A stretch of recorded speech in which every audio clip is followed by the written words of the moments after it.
복음의 새로운 문단을 시작하게 됐는데요.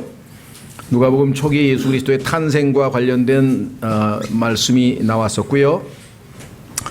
그 다음에 4장서부터 본격적으로 예수님께서 사역을 시작하셨는데 갈릴리 지역에서부터 사역을 시작하시게 됩니다. 여러분들이 소위 말하면 유대인들, 이스라엘이라고 하는 이 나라의 그 국가 지리적인 구조에 대해서 또 어느 정도 지식을 가지고 있는지 아마 각자마다 좀 다를 터인데요. 성경적으로 보자면 그 지리적으로 대충의 기본적인 지식들은 갖추고 있을 때 성경을 이해하는데 훨씬 더 도움이 되겠죠. 자, 이스라엘은 북쪽이 있고 가운데 소위 말하면 북쪽 갈릴리 지역이 있고 중간에 이제 사마리아 지역이 있고 그 다음에 이제 밑으로 내려가면은 유대 이렇게 세 구역으로 나누어져 있습니다.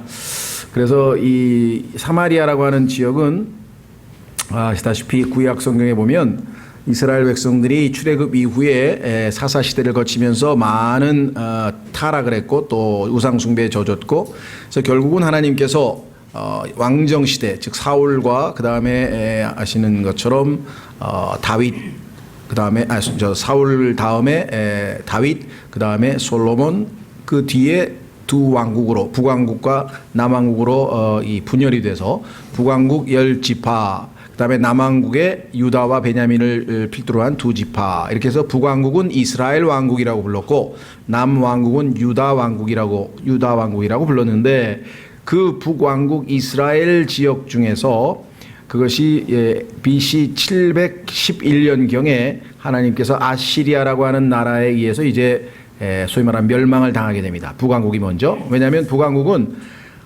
그 열왕기 또 사무엘서부터 열왕기를 읽어보시면 그 이스라엘 왕들에게 평가를 내릴 때마다 항상 악한 왕이라는 타이틀이 붙어 있어요. 하나님 평가에 악한 왕. 그렇기 때문에 결국은 이제 심판을 먼저 받게 되고요. 유대에는 악한 왕들 중에서 가끔씩 선한 왕들이 있습니다. 그래서 한 100여 년 더 가서 BC 606년경에 이제 멸망을 당하게 되는데 역시 우상숭배 때문이죠. 그때 그 북왕국 사마리아라고 하는 지역에 북왕국 그 지역에 소위 말하면 아시리아 사람들에게 포로로 끌려가게 되고 그 포로로 끌려가지 않고 남아있던 좀 하층민들과 그 다음에 아시리아 사람들이 자기가 전쟁에서 포로로 사로잡은 사람들 또 자기 나라의 자국민들을 이 지역 사마리아 지역으로 데리고 와서 결국은 혼혈이 됩니다. 그러니까 유대인들 중에서 아시리아로 잡혀가지 않은 사람들과 그 다음에 아시리아 사람들이 그 점령군으로서 들어와서 그 지역을 점령하기 위해서 식민지를 삼기 위해서 이 사람들을 거기다 심었는데 그 사람들과 혼혈이 일어나서 유대인들의 순수 혈통을 잃어버리게 됩니다. 그래서 그때부터 유대인들은 이 사마리아 사람들하고는 상종을 하지 않죠. 그래서 왜냐하면 하나님께서 금한 혼혈을 했기 때문에 혈통의 순수성을 상실해버렸기 때문에 순수 유대인들에게 의해서는 아주 배척당하는 그런 상황이고 그래서 사마리아 여인이 우물가에 있을 때 예수님이 말을 걸었더니 당신은 유대인인데 어찌 사마리아 여인에게 말을 것이냐 유대의 관습으로 보면 있을 수 없는 일이다 이렇게 얘기하는 것을 우리가 보게 되겠죠. 예. 자, 그래서 하여간 갈릴리 사역을 예수님이 마쳤어요. 근데 놀라운 사실은 그 갈릴리 사역의 그 갈릴리 사역을 3년간이나 했어요. 그리고 사마리아를 통과해야 되죠. 그러니까 예수님께서 예루살렘에서 사마리아를 통과해서 갈릴리 지역에 가서 사역을 하시다가 갈릴리 지역의 사역을 다 마치고 이제 사마리아를 가운데 지역이니까 통과를 해서 이제 십자가를 지시기 위해서 예루살렘 유대 지역으로 가셔야 되잖아요. 그런 타이밍입니다. 지금.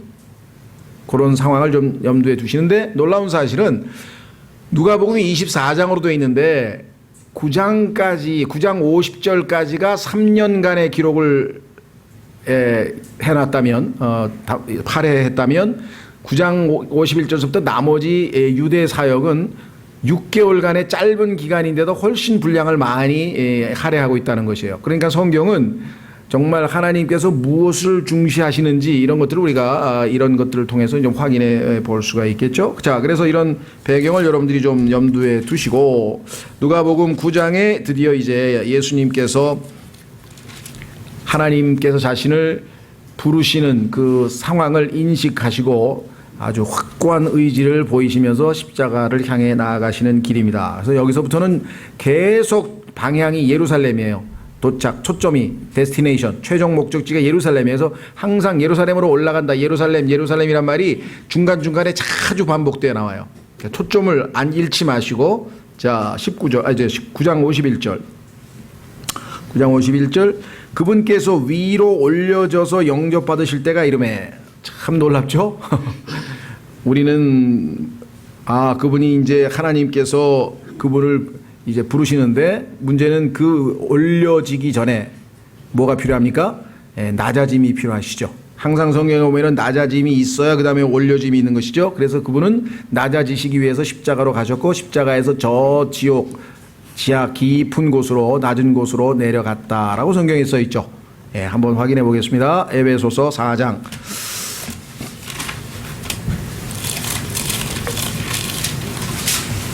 성경을 믿는 바이블 빌리버들의 특징은 뭐냐? 자기 견해를 얘기하는 것이 아니라 답을 할 때 항상 성경을 펴서 설명을 해줘야 됩니다. 성경이 여기에 이렇게 되어 있습니다. 그 훈련이 잘 되어 있어야 그 말씀이 역사하는 것이죠. 자, 에베소서 4장 8절. 그러므로 그분께서 이르시기를 그분께서 높은 곳으로 올라가실 때 요 올라가실 때가 다 됐다라고 하는 것을 인식하신 것이 누가복음 9장 51절이라 이 말씀이죠. 포로로 잡힌 자들을 포로로 이끄시고 이게 이제 마귀로부터 노략물을 빼앗은 것이죠. 포로로 잡으신 자들을 이끄시고 사람들에게 포로로 잡힌 자들을 포로로 이끄시고 그러니까 하늘로 올라가셨죠. 그 다음에 하늘에 간 다음에는 지상에 남아있는 사람들 즉 주님의 몸된 교회에게 선물을 주셨다. 사람들에게 선물을 주셨다 하시느니라. 9절. 이제 그분께서 올라가셨은즉 그것은 곧 그분께서 또한 먼저 여기 나와 있잖아요. 그분께서 또한 먼저 땅의 더 낮은 부분들로 내려가신 것이 아니면 무엇이냐. 그러니까 예수님께서 지금 십자가로 가신 다음에 낮아짐이 먼저 전제된 다음에 높아짐이 있었다고 하는 사실은 영적으로도 굉장히 중요한 거라고 하는 것이죠. 그래서 우리는 no cross, no crown, 십자가가 없는 왕관은 없다. 이 땅에 우리 그리스도인들도 십자가를 지고 주님을 따를 때에 우리에게 왕관이 보상으로 주어진다라고 성경은 말씀을 했죠. 다시 누가복음으로 돌아오시면 51절에 위로 그랬어요. 자, 고린도전서 보십시오. 고린도전서 15장. 고린도전서 15장.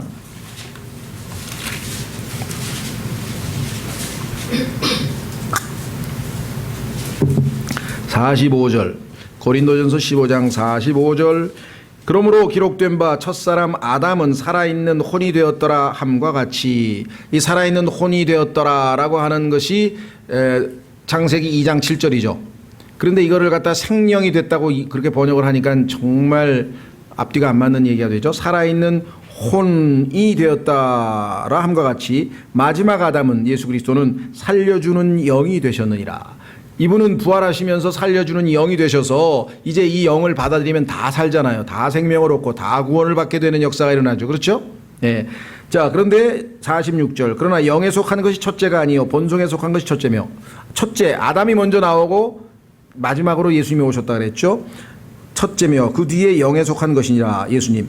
47절. 첫째 사람은 땅에서 나서 땅에 속하거니와 둘째 사람은 하늘로부터 나신 주시니라.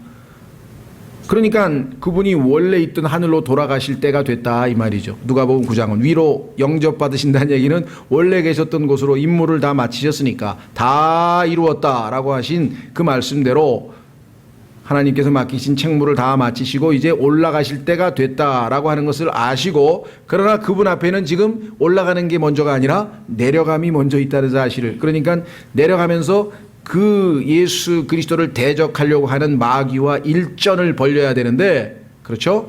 저는 명량이라고 하는 영화를 보지는 못했어요. 근데 하도 사람들이 많이 해서 그 이순신 장군의 늠름한 모습은 방송이나 광고에서 많이 봐서 일사부터에 아주 그냥 정말 일전을 치르기 위해서 각오를 다지는 그런 모습을 보면 성경에는 더 멋있는 장면이 나오는데 바로 이 장면이죠. 자, 51절 그분께서 위로 올려져서 영광 받으실 때가 이름에 친히 예루살렘으로 가시려고. 위로 올라가는 길 과정에는 먼저 내려가는 길이 있는데 그것은 예루살렘에 있는 골고다 십자가입니다. 얼굴을 고정하시고. 자, 이사야서 50장으로 갑니다. 이사야서 50장을 인용한 것인데요. 이사야서 50장 보면은 아주 구체적으로 예수님께서 십자가를 염두에 두고 단호하게 마음의 의지를 다지는 장면이 나옵니다. 그렇죠? 예. 우리나라도 보면 월드컵 선수들도 일전을 불사하고 각오를 다지고 나름대로 했는데도 별로 결과는 신통치 않았습니다만은 권투 선수도 그렇고 하여간 뭔가 전쟁을 앞둔 사람은 아주 각오를 다지는데 예수님은 세기의 전쟁, 즉 마귀와의 일전을 벌이게 됩니다. 자, 이사야서 50장 5절. 이사야서 50장 5절. 주 하나님께서 내 귀를 여셨으므로 내가 거역하지도 아니하고 뒤로 물러가지도 아니하며 때리는 자들에게 내 등을 내주고. 그래서 그냥 그 쇠꼬챙이 달린 그 채찍질로 온몸이 그냥 그 골파이듯이 그냥 완전히 다 긁혀가지고 그냥 등짝에 그 피가 다 아주 막 솟구칠 정도의 엄청난 정말 고통을 당하셨는데요. 등을 내주며 내 머리털을 뽑는 자들에게 내 뺨을 내주며. 머리털도 뽑혔죠. 수치와 침뱉음을 피하려고 내 얼굴을 가리지 아니하였도다. 이것을 거치고 주님은 위로 올라가신 겁니다. 주 하나님께서 나를 도우실 터인즉. 확실한 주님에 대한 신뢰가 있네요. 지난주 우리 설교했었는데요. 예수님은 주님을 신뢰했습니다. 주 하나님께서 나를 도우실 터인즉 내가 당황하지 아니하리라. 그러므로 내가 내 얼굴을 부싯돌같이 세웠나니. 이것이 지금 우리가 금방 누가복음 9장 51절에서 읽은 그 구절입니다. 단호한 의지를 부싯돌같이 세웠나니 내가 부끄러움을 당하지 아니할 줄 아노라. 나를 의롭다 하시는 이가 가까이 계시니 누가 나와 다투겠느냐. 나가 다투겠다고 마귀가 지금 나선 모양인데 그게 과연 다툼이 되겠느냐. 우리가 함께 일어서자. 내 대적이 누구냐. 그는 내게로 가까이 나올지어다. 보라, 주 하나님께서 나를 도우시리니 나를 정죄할 자가 누구냐. 보라, 그들은 다 옷같이 헤어질 것이요 조음이 그들을 먹으리라. 자, 골로새서 2장으로 갑니다. 골로새서 2장으로 갑니다.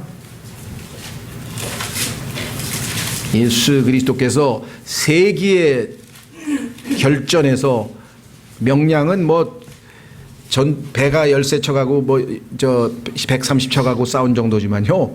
온 우주에 그렇죠? 예. 최고 통치자 창조주와 그 창조주를 거역하는 마귀가 일전을 벌이는 장소가 어디였느냐. 그 골고다 십자가에서였다라고 성경에 써 있습니다. 골로새서 2장.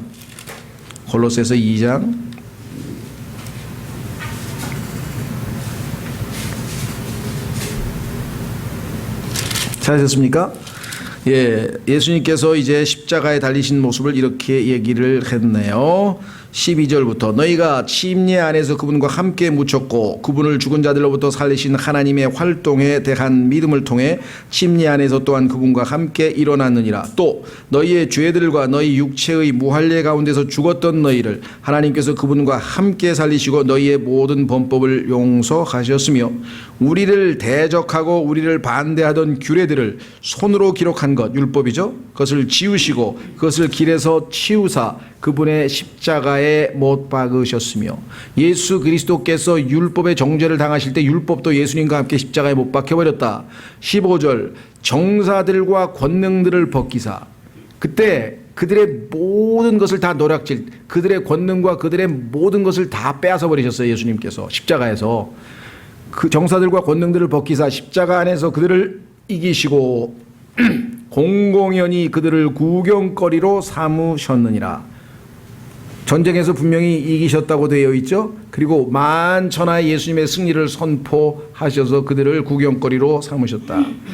우리는 영안이 띄어져 있어서 못 보지만 온 우주의 천사들과 모든 영적 존재들이 하늘에서 세기의 대결을 지켜보면서 하나님의 아들의 승리를 축하하고 마귀의 패배를 목격했다라고 성경에 기록되어 있습니다. 그렇죠? 자, 그러면 누가복음으로 다시 돌아오셔서 그 단호한 결전의 각오를 다지고 계신 예수 그리스도의 모습을 우리가 읽게 됩니다. 여러분과 저도 예수님을 믿고 따를 때 이와 같은 각오가 없이는 조금 가다가 중간에 중도 하차하는 사람이 얼마나 많습니까? 자꾸만 예를 들어서 정말 하늘에 가서 당신 왜 내 예만 들었냐고 내가 꾸중 들을지 모르겠지만 이 대만은 세상을 사랑하여 현 세상을 사랑하여 나를 버리고 갔으며 전쟁하다 중도에 포기한 사람들 명단에 보면 대마가 항상 등장하는 것을 보게 되죠. 자, 51절, 52절 사자들을 자기 얼굴 앞에 보내시고 여기는 메신저를 보냈어요. 왜? 내가 이제 예루살렘을 가야 되는데 사마리아를 통과해야 되니까 사마리아에 대해서 1박을 해야 되겠다. 뭐 예를 들면 그런 일정 조정을 하는 거죠. 그래서 제자들이 미리 가가지고 이제 주무실 때 어디 계신가 이렇게 지금 하고 있는데 그들이 가서 그분을 위하여 준비하려고 사마리아 사람들의 마을로 들어가니라. 박근혜 대통령이 해외 순방을 하거나 어디 출장을 가게 되면 선발대가 미리 가서 쫙 그렇죠. 그거 다 성경에서 보고 한 거예요. 성경에 이미 다 있어요. 해 아래 새 거는 없어요. 이 세상에 인간이 하는 모든 거는 성경에 다 있어요. 찾아보면. 예. 자, 그래서 그분께서 예루살렘으로 가시려는 듯한 얼굴이므로 그들이 그분을 받아들이지 아니하며 아, 이 양반이 우리 만나러 온 게 아니라 사마리아 사람 우리 만나러 온 게 아니라 아 이거 알고 보니까 이거 예루살렘으로 가려는 거 아니야? 그래서 기분이 나빴죠. 그렇죠? 우리가 주인공이 아니구나. 우리는 그냥 통과하구나. 통과해서 가시려고 하는구나. 그거를 알고 기분이 안 좋아서 영접을 안 했어요. 그랬더니 어떻게 됐습니까? 54절 그분의 제자 야고보와 요한이 이것을 보고 이르되 주여 엘리야가 행한 것 같이 불이 하늘로부터 내려와 저들을 멸하도록 우리가 명령하기를 원하시나이까 하거늘. 요즘 말로 하면 약간 성질 하나 정말 대단히 급하신 양반들이 보통 성질이 아닙니다. 감히 주님 영접을 하네? 조금 전에 내가 하늘에 변형산에 가가지고 엘리야하고 모세를 만나고 왔는데 엘리야 시절에 엘리야가 하늘에서 불을 내려서 그냥 적들을 싹 불태우는 것도 모르고 있나 이놈들이? 주님 엘리야 시대처럼 하신 것처럼 그냥 불을 내려서 그냥 싹 죽여버립시다. 여러분 생각 어때요?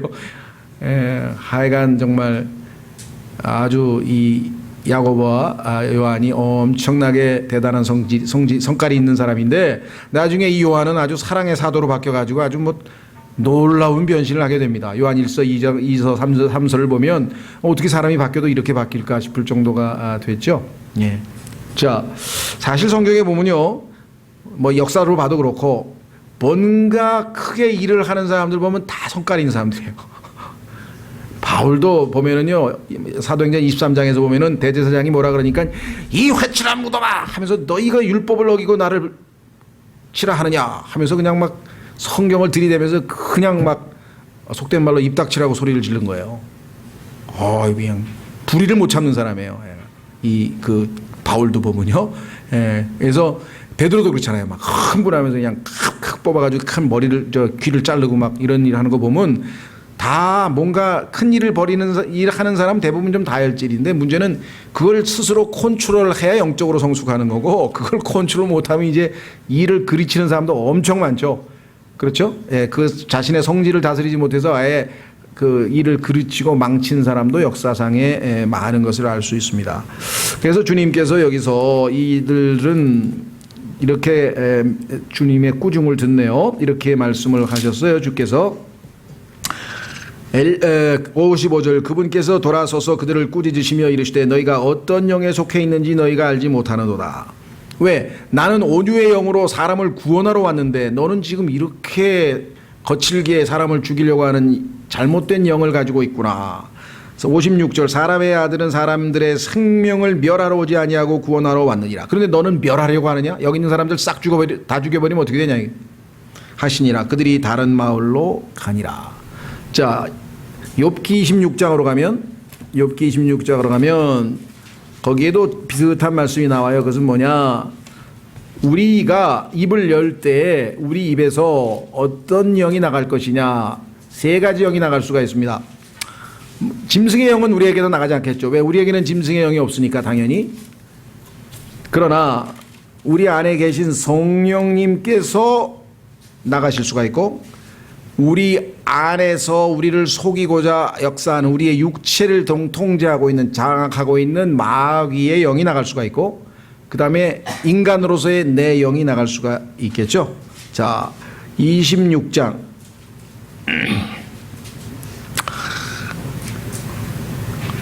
욥기 26장 4절. 욥기 26장 4절. 내가 누구에게 말을 하였느냐? 누구의 영이 내게서 나왔느냐? 누구의 영이 내게서 나갔느냐? 성령님이 내 입에서 나갔느냐? 네 개인적인 인간적인 영이 나갔느냐? 아니면 마귀의 영이 나갔느냐? 그런데 지금 이 제자들은 지금 마귀가 이들을 속여가지고 마귀의 영은 파괴적인 영이죠. 그래서 멸망, 이스라엘 이 사마리아 사람들 다 멸망시켜버리자 하고 이렇게 얘기한 것을 보면 주님은 벌써 마귀가 그들을 장악한 것을 금방 간파하시죠. 베드로도 마찬가지. 사탄아 물러가라 그러죠. 베드로를 뒤에서 탁 장악해가지고 왜 십자가를 지시려고 하느냐고 그냥 하면서 십자가를 못 가게 예수님을 꾸짖는 베드로를 오히려 그 뒤에 숨어 있는 사탄의 정체를 예수님이 밝히시면서 지적을 하시잖아요. 그렇죠? 예. 근데 이건 조심하셔야 돼요. 왜 조심하셔야 되냐? 우리가 함부로 이거 써먹으면 안 돼. 그런데 이거 써먹는 목사들이 있어. 그냥 아무나 대고 그냥 사탄아 막 욕을 하면서 막 본인이 사탄 같아. 왜 막 쌍욕이 나오니까. 그렇잖아요. 어떻게 성령께서 그런 표현을 했었겠어요? 예를 들면 뭐 이놈의 사탄 놈의 새끼 나가라 하면서 막 욕을 막 가만히 이 사람이 이거 가짜구나 금방 알아요. 성령님은 젠틀맨이시기 때문에 그런 거친 표현을 알아요. 단호하게 말씀할 때는 하시지만 그러나 그렇게 누가 봐도 아 이건 아니다 싶을 정도의 얘기는 당연히 안 하시죠. 자, 그래서 성경에 보니까 이 56절까지 우리가 살펴봤는데요. 아까 제가 말씀드린 거 한 가지 좀 더 짚고 넘어가려고 합니다. 그것은 뭐냐? 51절서부터 나머지 상당히 긴 6개월의 기간을 이렇게 많은 분량을 할애하고 앞부분 3년의 기간을 겨우 4장서부터 9장이면 한 5장 정도밖에 할애를 안 했잖아요. 자, 여러분 창세기 1장서부터 11장까지가 인류 역사 2000년 동안을 다룬 겁니다. 그러니까 인류 역사 2000년을 하나님께서는 창세기 11장으로 처리해 버리셨어요. 그런데 그 나머지 39장, 50장까지는 231년의 기간에 벌어진 일을 그렇게 처리를 하셨어요. 더더군다나 가장 극단적인 경우에는요, 요한복음 13장서부터 17장까지 제자들과 긴밀한 마지막 은밀한 제자들과의 작별을 이렇게 고별사를 하시면서 기도도 하시면서 제자들과 특별한 시간을 갖는 그 시간이 있는데 그 13서부터 17장까지 5장에 걸친 그 내용이 3시간 정도밖에 안 걸린 일이에요. 그러니까 3시간 동안 있었던 일을 성경에서 13, 14, 15, 16, 17 5장에 걸쳐서 요한복음의 핵심으로 집어넣어놨으니까 그 불균형이라고 하는 것은 이루 말할 수 없죠. 우리가 볼 때 하나님께서 뭔가를 중요시 여기는가를 여러분들이 한번 염두에 두시면서 성경을 읽어야 할 것 같다. 그런 말씀이죠. 예. 자, 그 다음에 여기 보시면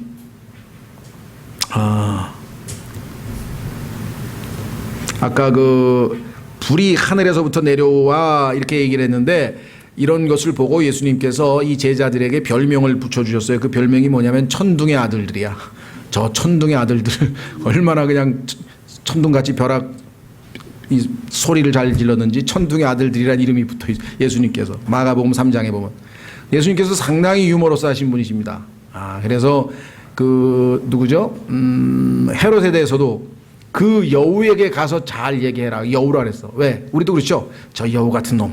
아주 그냥 약삭빠르게 여기부터 여기부터 하면서 그런 사람을 우리가 여우라 그러잖아요. 그러니까 우리도 가끔 가다가 좀 아유 저 곰탱이.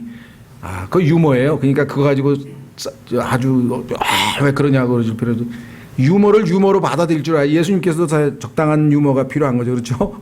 성경에 보면 아주 그리스도인들은 그냥 엄숙해가지고 그냥 막 그냥 조금이라도 막 이 일탈이 있어서는 안 되는 것처럼 생각하시지만 전혀 또 그렇지는 않습니다. 성경에 보면 예수님께서 이런 표현을 쓰신 것을 우리가 보게 되고요. 자, 여기서 이제 진짜 중요한 것은 뭐냐? 예수님께서 55절에서 이제 하늘에서 불이 내려오게 했는데 그거를 꾸짖었는데 단순히 그 잘못된 영, 너는 왜 파괴적이 되냐? 나는 생명을 구하러 왔는데 그 차원도 있지만 세대적 진리, 하나님의 경륜이라고 하는 차원에서 보면은 하늘에서 불이 내려와서 불살라 버리는 것은 재림 때 할 일인데 너는 왜 초림 때 내가 재림 때 해야 될 일을 미리 하라고 하느냐? 이해가 되시겠어요?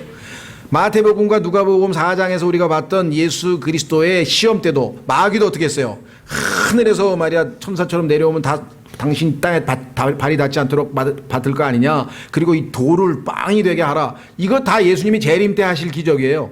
구약에 보면 다 재림 때 하실 기적을 십자가 필요 없지 않냐. 바로 영광 받으시면 안 되겠냐. 그 소리예요. 여러분들 마귀의 전략을 이해하시겠어요? 초림 때 왜 굳이 십자가를 가시려고 하느냐. 재림 때 하실 기적을 베풀면 바로 영광을 받으실 것을.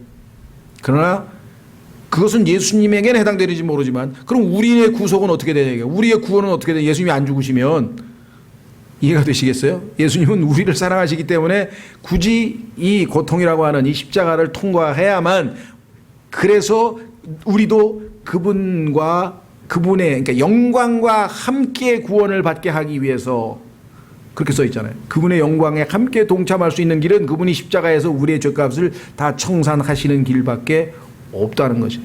그러나 재림하실 때는 성경에 보니까 그분이 불러서 그들을 심판하시리라. 데살로니가 후서에도 적혀 있고 계속 불에 대한 얘기가 얼마나 많이 나오는지 모릅니다. 계시록 11장에도 하늘에서 엘리야와 모세가 불을 내려서 다 심판하는 장면이 나오고, 그러니까 이 장면은 지금 재림 때 해야 될 일을 초림 때 미리, 즉 십자가 없이 크라운 왕관부터 먼저 쓰시라고 하는 것, 고난 없이 영광을 먼저 받으라고 하는 오늘날의 기독교 분위기와 이들 제자들의 모습과 너무나 유사하다. 그렇죠? 네. 기독교가 오늘날 이 땅에서 무슨 존경을 받거나 무슨 영광을 취하거나 뭐 이런 것 아닙니다. 물질적으로 복을 누리거나 이게 아니라 십자가의 길을 주님과 함께 동행하면서 바라올 영광의 소망 되신 주님을 바라고 가는 것이 신앙생활이겠죠. 자, 그래서 우리는 다시 이제 57절서부터 갑니다. 그들이 길을 갈 때 어떤 사람이 그분께 이르되, 자 57절부터 62절까지는 소위 말하면 제자의 도입니다. 제자, 예수님을 믿고 구원받는 얘기하는 게 아니라 구원받고 예수님을 따르는 자들이 어떤 마음 자세가 되어야 되느냐, 이 세 그룹이 등장합니다. 첫째 그룹은 뭐냐, 주여 주께서 어디로 가시든지 내가 주를 따르리이다. 먼저 자발적으로 주님을 따르겠다고 했던 사람인데, 이 사람들은 종교적 열심은 있으나 육신의 나약함을 잘 모르는 사람들이에요. 대가가 얼마나 크다는 사실을 잘 모르고 그냥 뜨거워 주님 죽겠습니다, 뭐 목숨을 걸겠습니다 막 하고, 막 베드로가 그랬다가 뭐예요, 죽겠다 그러더니 그 소녀가 나타나가지고 너 그 예수파 맞네 그랬더니 아니라 그러면서 막 저주까지 해가면서 3번을 부인하잖아요.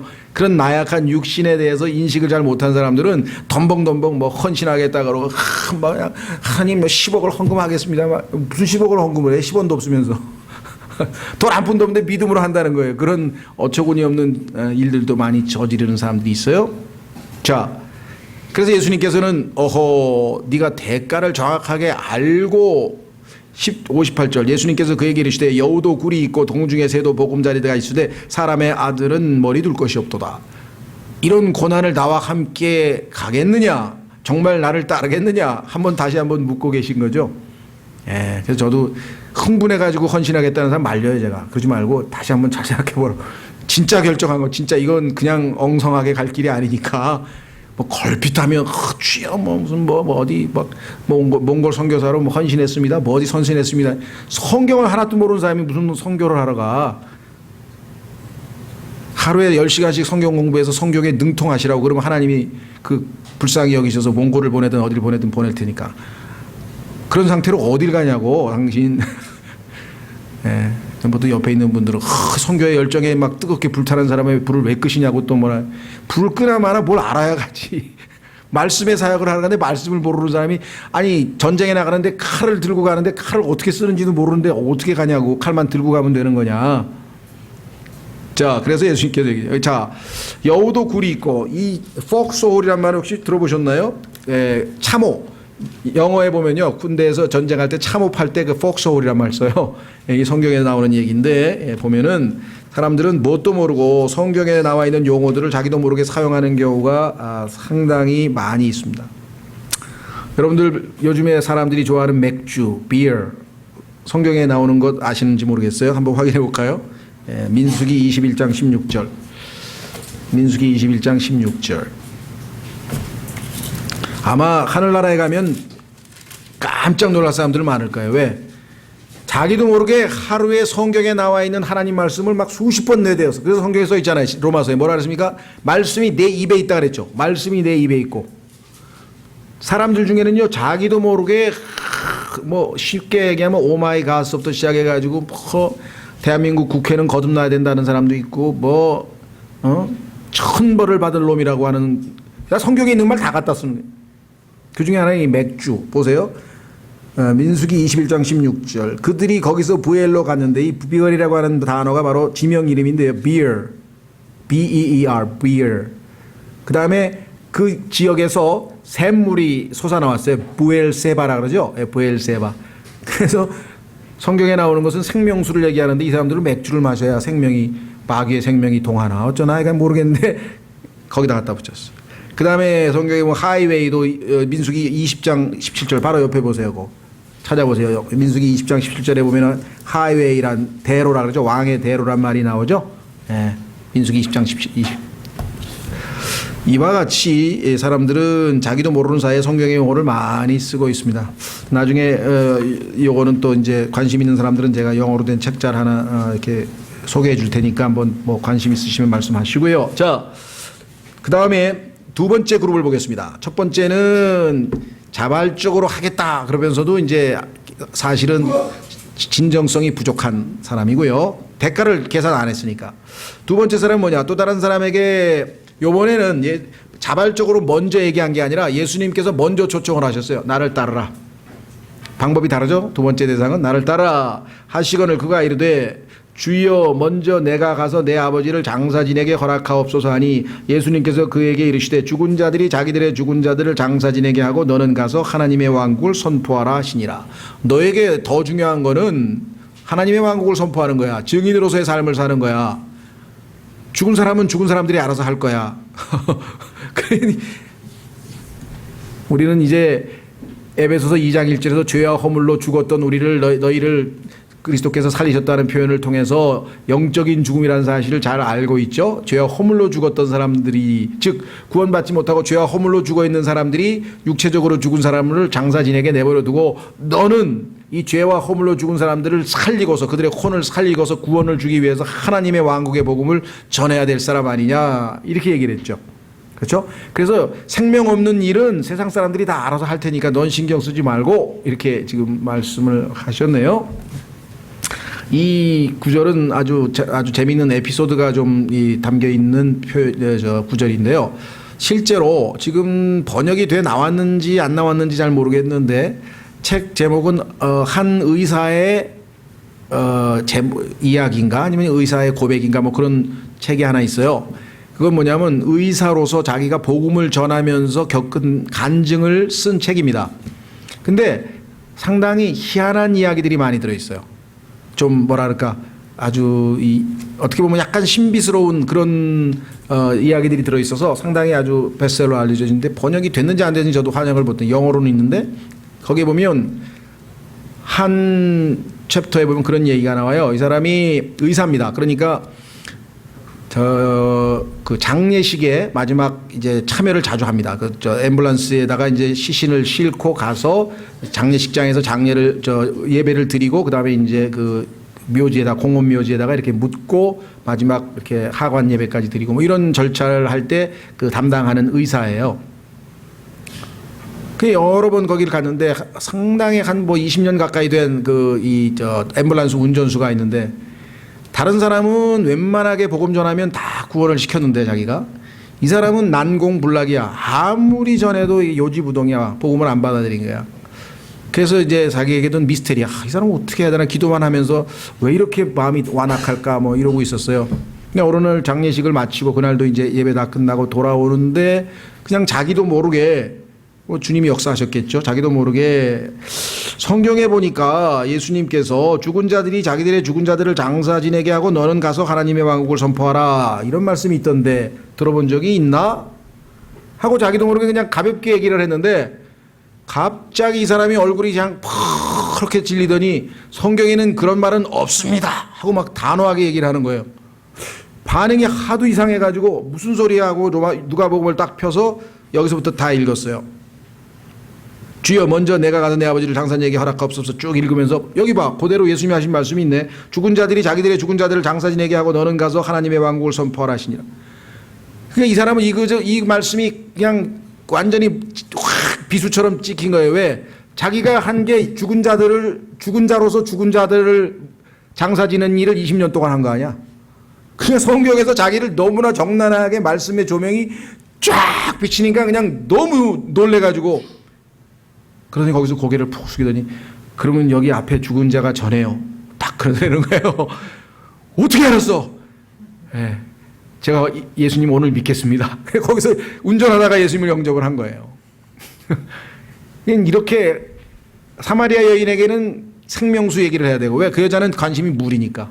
니고데모는 출생의 영적 그러니까 사람마다 그 하나님과 자기 사이에 그 막혀 있는 죄의 종류가 다 달라요. 어떤 사람은 권력, 어떤 사람은 돈, 어떤 사람은 쾌락, 어떤 사람은 뭐 다 이런 게 있거든요.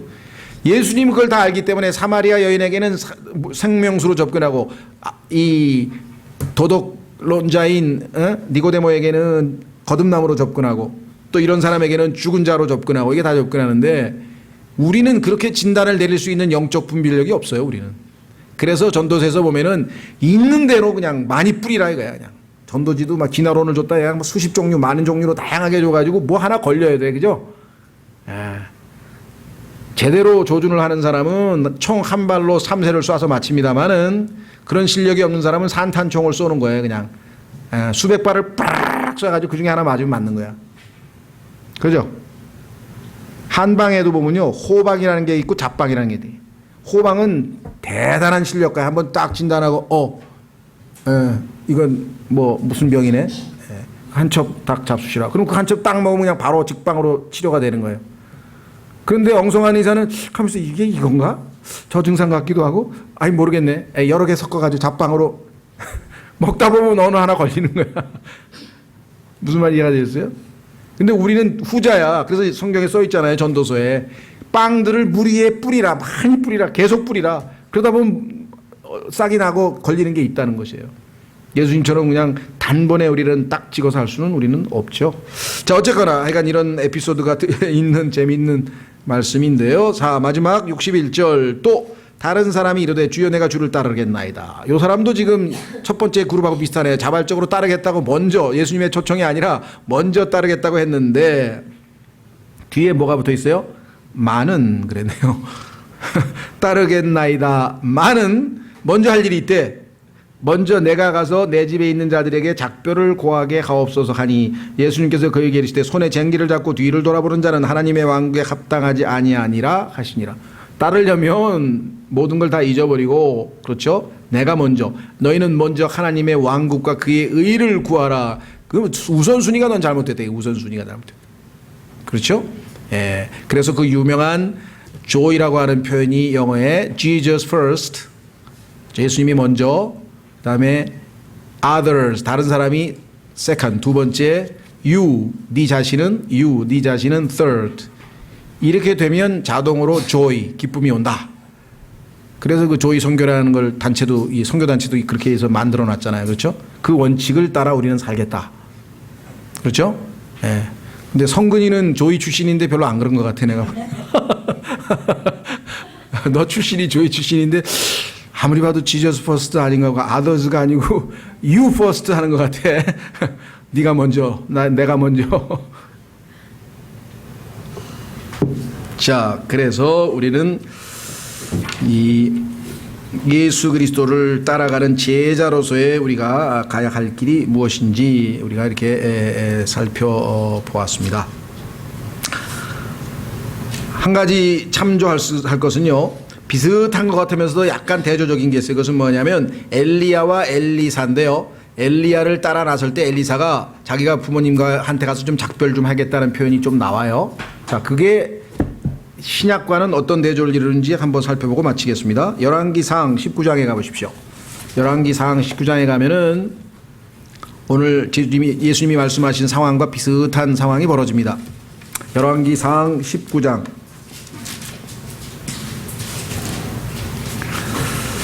하나님께서 엘리사라고 하는 대언자를 이제 충분히 이제 다 사용하셨고 그를 이제 하늘로 데려가셨죠. 그래서 엘리야는 성경에 보니까 불화차, 불병거가 와서 데려가 버렸어요. 휴거돼 버렸어요. 그렇죠. 예. 참, 나중에 구약성도, 환란성도의 휴거를 예표하는 인물인데, 자, 이에 19절, 열왕기상 19장 19절. 이에 그가 거기서 떠나 사밧의 아들 엘리사를 만났는데, 그는 엘리야입니다. 엘리야가 자기 제자, 후계자 엘리사를 만났는데, 그는 12결이 소두를 자기 앞에 두고 밭을 갈았으며, 그 자신은 12째 결이와 함께 있더라.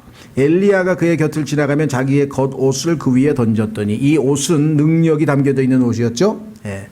그가 소두를 남겨두고 엘리야를 따라 달려가서 이르되, 하나님께서 엘리야의 후계자로 나를 삼으셨구나. 그 겉옷, 그 옷의 권능을 나에게 주시는구나. 엘리야에게 있던 영을 나에게 주시는구나 하고 금방 알아차리고 뛰어가는데, 원하건대 내가 내 아버지와 어머니에게 입맞추게 하소서. 그리한 뒤에 내가 당신을 따르리이다 하매 엘리야가 그에게 이르되 돌아가라. 내가 내게 무슨 일을 하였느냐 하니라. 자, 여기서 보면 이거 엘리야도 첫 번째로 주님을 따르는 게 아닌가 본데, 하지만 뒤에 보면 그게 아니에요.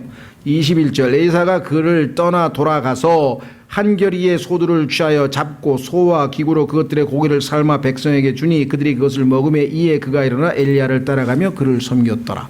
향후 자기가 농사져야 될 그 도구를 다 잡아서 백성들에게 다 먹이고, 내가 다시는 돌아와서 이 일을 할 일은 없을 것이다. 나는 이제 향후 하나님께서 엘리야의 후계자로 맡기신 바 그 대언자의 직무를 수행하겠다라고 하는 각오를 다지는 거죠. 전쟁에서는 배수진이라는 게 있대. 배수진 들어보셨죠? 뒤에 강이나 바다에 있는데 거기다가 진을 치면 뒤로 후퇴해봐야 다 빠져 죽는 거잖아요. 그러니까 그냥 목숨을 걸고 전쟁을 할 거 아니에요. 그렇죠? 그래서 배수진이라는 말을 우리도 그런 표현을 쓰죠. 배수진을 치다. 실제적으로 이게 중남미에 보면은요, 그 정복자, 이름도 잊어버렸네. 중남미를 정복한 정복자가 스페인의 그 배를 타고 이제 이 멕시코 마야를 침략하기 위해서 이제 배에서 내린 다음에 그 배를 다 불태워버립니다. 왜? 넌 여기서 죽든지 없어. 뒤로 돌아갈 배는 없어. 엘리야도 지금 다 잘라서 불태워서 다 고기 다 먹이고, 나 이제 다시 와서 농사 지을 일이 없다. 이게 나는 앞으로만 전진한다. 이제 앞으로만. 그래서 우리의 믿음의 창시자요 완성자이신 예수를 바라보자. 예수님을 바라보고 그 높은 부르심의 상을 향하여 프레스 막 팍팍 밀치면서 바울이 나아간다라고 고백한 것이 빌립보서 3장이죠. 주님을 따르는 자들의 자세가 바로 무엇인지를 주님께서 여기서 말씀하셔서 대가를 치러야 된다는 거예요. 대가도 치르지 않고 마음대로, 그죠? 십자가를 지고 주님을 따르는 길이다. 그랬죠? 그 다음에 세상에 죽은 자들이 해야 될 일에 관심 쓰지 말고 너는 하나님의 왕국의 복음을 먼저 전하라. 그죠? 너는 하나님의 왕국과 그의 의를 먼저 구하라. 세 번째도 뭐예요? 여기 나와 있는 것처럼 우선순위가 무엇이냐. 예수 그리스도를 섬기는 것이 더 우선적이다. 이와 같은 제자로서의 어떤 원칙들을 확고하게 붙들고, 이제 왜 이야기를 여기서 하셨을까요? 예수님은 지금 십자가를 향해서 예루살렘으로 가는 거 아니에요. 제자들의 마음을 지금 준비시키시는 거 아니에요. 제자가 가야 할 길이 무엇인가를 이렇게 분명하게 우리에게 제시하고 계신 것이죠. 성경에 보면 구원받은 죄인은 많습니다. 그러나 제자들은 많지 않습니다. 희생을 치러야 되니까. 그렇죠?